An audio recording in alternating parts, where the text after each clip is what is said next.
Renuka ji one विभाग ने पकड़ी फंड से लदी पिकअप। हिमाचल में ओपीएस को लेकर एसओपी जारी। नाहन नगर प्रशासन ने बच्चों की मांग को किया पूरा। राजीव गांधी डे बोर्डिंग स्कूलों के निर्माण के लिए जून माह में शुरू होगी प्रक्रिया। शाहपुर के लपियाना में रेड क्रॉस का निःशुल्क चिकित्सा शिविर इस दिन होगा आयोजित। 1500 ट्रकों के लिए पार्किंग हेतु आधुनिक सुविधाओं से लैस पार्किंग स्थल का जल्द होगा निर्माण। पहाड़ दरकने से नेशनल हाईवे बंद। 10 साल बाद एचपीसीए स्टेडियम में दिखेगी अभिनेत्री प्रीति जिंटा। जिला सिरमौर के गताधार मार्ग पर नाकाबंदी के दौरान वन विभाग की टीम ने बड़ी कार्यवाही को अंजाम दिया है। बता दें, वन मंडल रेणुका जी की टीम ने प्यू लाने की ओर से आ रही एक पिकअप जीप की तलाशी ली, जिसमें से 12 क्विंटल जंगली फर्न बरामद की है। वन विभाग के अनुसार वाहन चालक रविंद्र सिंह के पास फर्न ले जाने का कोई परमिट नहीं था। बताया जा रहा है कि वन संपदा की तस्करी की जा रही थी, जिसे अवैध तरीके से बाहरी राज्यों में बेचा जाना था। लिहाजा पिकअप को विभाग ने अपने कब्जे में लेके वन मंडल कार्यालय रेणुका जी पहुंचाया, जहां विभाग ने वन संपदा को नष्ट करने के जुर्म में 92,120 रुपए का मुआवजा अदा करने के बाद वाहन छोड़ा। मामले की पुष्टि डीएफओ रेणुका जी उर्वशी ठाकुर ने की है। हिमाचल प्रदेश की सुखविंदर सिंह सुक्खू सरकार ने राज्य में पुरानी पेंशन योजना बहाल कर दी। सुक्खू सरकार ने गुरुवार 4 अप्रैल को मानक संचालन प्रक्रिया को भी जारी कर दिया है। सुक्खू सरकार ने एसओपी जारी कर लाखों कर्मचारियों को प्रदेश सरकार से बड़ी राहत दी है। इस योजना को केंद्रीय सिविल सेवा नियम 972 के रूप में भी जाना जाता है। सरकार ने कर्मचारियों के सामने इसके विकल्प रखे हैं।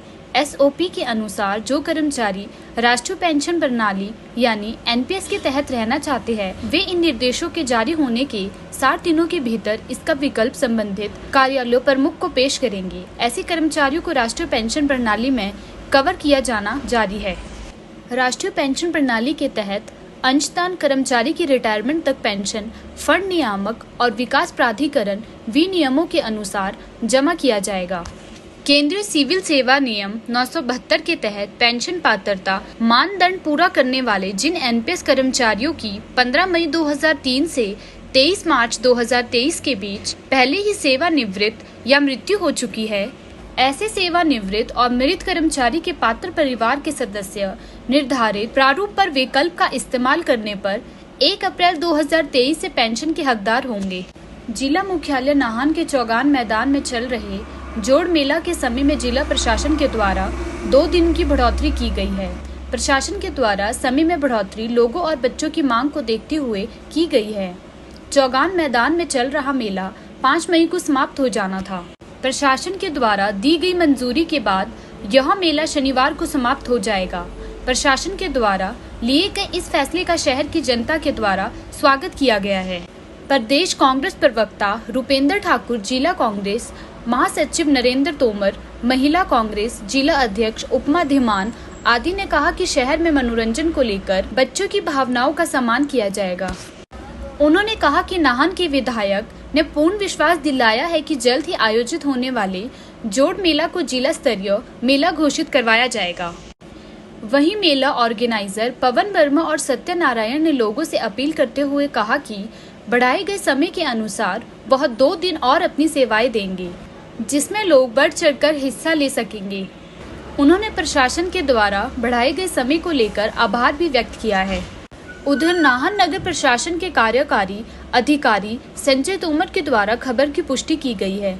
उन्होंने कहा कि लोगों की और बच्चों की मांग को देखते हुए 2 दिन का अतिरिक्त समय बढ़ाया गया है। उन्होंने कहा कि समय और बढ़ाया जाता, मगर चौगान मैदान की बुकिंग किसी और के द्वारा की गई है, लिहाजा 2 दिन से अधिक समय नहीं दिया जा सकता। हिमाचल के मुख्यमंत्री ठाकुर सुखविंदर सिंह सुक्खू ने लोक निर्माण विभाग को 10 राजीव गांधी डे बोर्डिंग स्कूलों के निर्माण के लिए प्रक्रिया जून 2023 में आरंभ करने के निर्देश दिए हैं, ताकि इन स्कूलों का निर्माण जल्दी से जल्दी शुरू किया जा सके।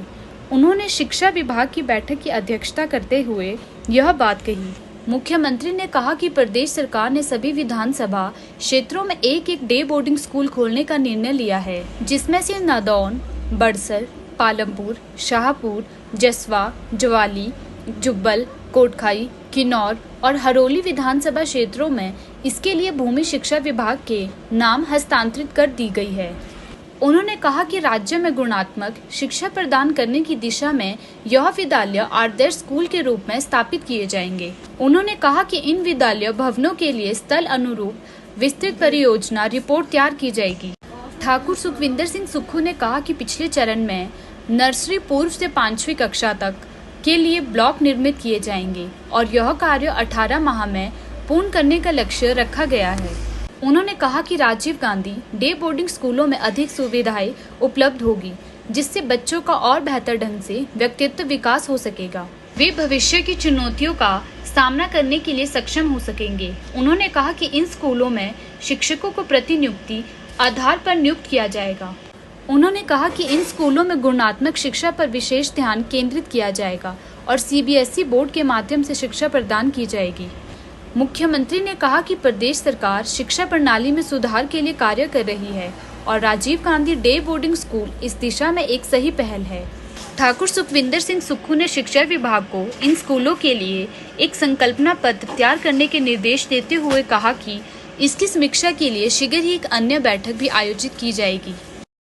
जिला रेड क्रॉस सोसाइटी कांगड़ा 8 मई को उपमंडल शाहपुर के हारचकिया तहसील के तहत लपियाना के वन विश्राम गृह में 1 दिवसीय निःशुल्क एकीकृत चिकित्सा शिविर का आयोजन करने जा रही है।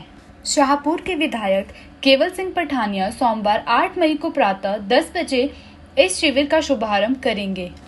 कांगड़ा जिला प्रशासन के सहयोग से यह शिविर प्रातः 10 बजे से सायं 4 बजे तक लगेगा।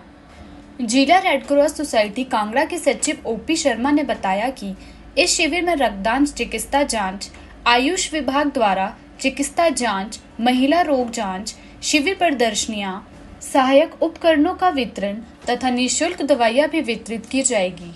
इसके अतिरिक्त मुख्य चिकित्सा अधिकारी कांगड़ा के सहयोग से मेडिकल दिव्यांगता जांच कैंप का आयोजन भी किया जाएगा। इसके लिए पात्र व्यक्तियों को लोकमित्र केंद्र में यूडीआईडी की वेबसाइट पर पंजीकरण करवाना आवश्यक होगा। शिविर में लोगों को जानकारी के लिए अन्य जागरूकता अभियान तथा विभिन्न विभागों की प्रदर्शनियों का आयोजन भी किया जाएगा। उन्होंने लोगों से शिविर में बड़ी संख्या में आकर उपलब्ध सुविधाओं का लाभ उठाने की अपील की है। जिला बिलासपुर में बागा में अल्ट्राटेक सीमेंट कंपनी में ट्रकों की पार्किंग की समस्या का जल्द निवारण के लिए उपायुक्त बिलासपुर आबिद हुसैन सादिक ने अल्ट्राटेक कंपनी प्रबंधन और संबंधित विभागों के अधिकारियों को पार्किंग स्थल का निर्माण जल्द करने के आदेश जारी किए। उपायुक्त ने कहा कि पार्किंग स्थल पर शौचालय, आराम कक्ष, पेयजल कक्ष आदि की सुविधाएं उपलब्ध होगी। उपायुक्त ने बताया कि रानी कोटला में 14.5 बीघा जमीन लोक निर्माण विभाग के नाम पर किया जाएगा। बैठक में उन्होंने उपमंडल अधिकारी, सदर, वन विभाग और लोक निर्माण विभाग को पार्किंग के निर्माण की सभी प्रक्रियाओं को जल्द पूरा करने के निर्देश दिए। उन्होंने बिलासपुर सदर को जाबल से शालाघाट 17 किलोमीटर सड़क को नो पार्किंग जोन चिन्हित करने के निर्देश दिए तथा सड़क पर पीली रेखा लगाकर वाहनों के लिए पार्किंग सुविधा उपलब्ध करवाने के निर्देश दिए, ताकि सड़क पर अव्यवस्थित रूप से पार्क की जा रही गाड़ियों से निजात मिल सके एवं यातायात को सुचारू बनाने की भी सुविधा हो सके। उन्होंने बैठक में उपस्थित परिवहन समिति के सदस्य से पंचायतों के माध्यम से अपने हिस्से के मिनरल फंड से संबंधित प्रस्ताव प्राप्त करने के निर्देश दिए, ताकि इस संबंध में मामला सरकार से उठाकर निधि प्राप्त की जा सके। मंडी पंडोह मार्ग पर 4 मील के समीप पहाड़ दरकने से नेशनल हाईवे बंद हो गया। सड़क मार्ग को बहाल करने का काम जारी है, लेकिन बीच बीच में पहाड़ से पत्थर गिर रहे हैं। प्रशासन के मुताबिक शाम 4 बजे तक नेशनल हाईवे बहाल किया जा सकता है। मंडी से कुल्लू जाने वाली छोटी गाड़ियां बाया कटोला तथा कुल्लू की तरफ से नीचे जाने वाली छोटी गाड़ियां पंडोह से बाया चैल चौक भेजी जा रही है। भारी वाहनों को इन दोनों ही सड़कों पर न जाने की सलाह दी गई है। सड़क की सही स्थिति, खुलने का संभावित समय प्रत्येक घंटे मंडी पुलिस की वेबसाइट mandipolice.in पर अपडेट किया जाएगा। अंतर्राष्ट्रीय क्रिकेट स्टेडियम धर्मशाला में 10 साल बाद हो रहे आईपीएल मैचों में जहां देश और विदेश के खिलाड़ी खेलते नजर आएंगे, वहीं दर्शक बॉलीवुड सितारों को भी देख पाएंगे। 17 मई को HPCA स्टेडियम में पंजाब किंग्स और दिल्ली कैपिटल के बीच मैच के दौरान दर्शक अभिनेत्री प्रीति जिंटा का दीदार कर पाएंगे। प्रीति जिंटा अपनी टीम पंजाब किंग्स का हौसला बढ़ाती नजर आएगी। वह पंजाब टीम की सह मालकिन है। इसके अलावा मैच देखने के लिए कई सितारे आएंगे। इनमें राजस्थान रॉयल्स की सह मालकिन शिल्पा शेट्टी के आने की उम्मीद है। वह राजस्थान रॉयल्स टीम की सह मालकिन है। प्रीति जिंटा 17 मई को ही धर्मशाला पहुंचेगी। शिल्पा शेट्टी 19 मई को होने वाले मैच के लिए धर्मशाला पहुंच सकती है। 2010 से 2013 के बीच धर्मशाला में पंजाब किंग्स ने अपने दूसरे होम ग्राउंड में कुल 9 मैच खेले हैं। HPCA सचिव अवनीश परमार ने कहा कि धर्मशाला में टीमों के सह मालिक फिल्मी सितारे भी अपनी टीमों को हौसला बढ़ाते नजर आएंगे। उन्होंने कहा कि पंजाब टीम की सह मालकिन प्रीति जिंटा 17 मई को मैच के दिन धर्मशाला पहुंच सकती है। राजस्थान रॉयल्स टीम की सह मालकिन शिल्पा शेट्टी की भी आने की उम्मीद है।